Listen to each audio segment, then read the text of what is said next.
Hi, I'm Dr. Sheel Patel, and today I'll be giving you an overview on corneal transplant surgery.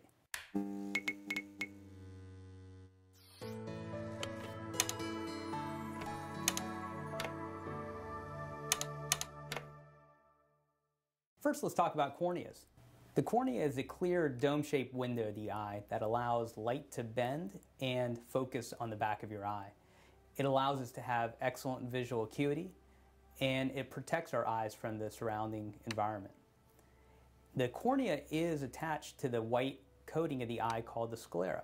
The cornea can unfortunately undergo some unforeseen circumstances, including scarring from infections or injuries, can have corneal dystrophies, chemical burns, or swelling that doesn't clear. If medical treatment of these conditions does not clear it, then surgical options are then necessary.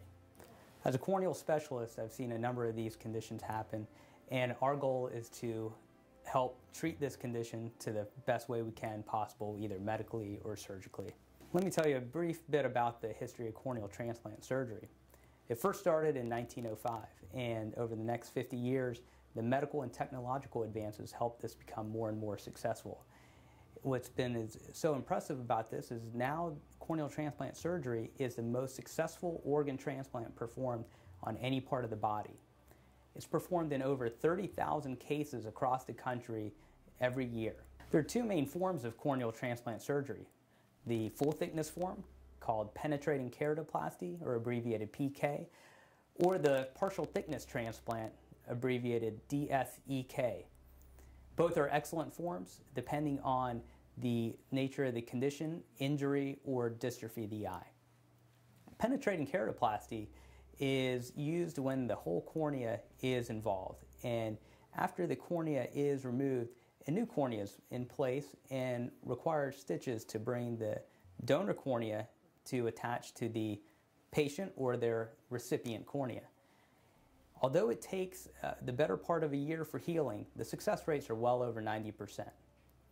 When it is decided that a patient needs a donor cornea, they're placed on a recipient list. When the donor cornea is found and undergoes tight screening process, the patient then is scheduled for surgery either at a local surgical center or a hospital outpatient surgery center. A newer groundbreaking advance in corneal transplant surgery is the DSEK, or partial thickness transplant, that I referred to earlier. It allows us to treat the cornea with only a partial thickness transplant to allow more structural strength and integrity to the eye and quicker healing than the full thickness form. There are certain indications for which we can do this surgery, such as swelling of the cornea that doesn't resolve, or a condition called Fuchs dystrophy, which is a hereditary condition. This surgery can be performed without needing numerous stitches as with the full thickness transplant. It has a lower rejection rate and lower risks overall. Patients often heal in the matter of a few months as opposed to over the course of a full year. It has been one of the greatest changes in how corneal transplants have been done in many decades. If a corneal transplant is needed to help your vision, we'll do an extensive preoperative evaluation as well as discuss the risks and benefits of each option.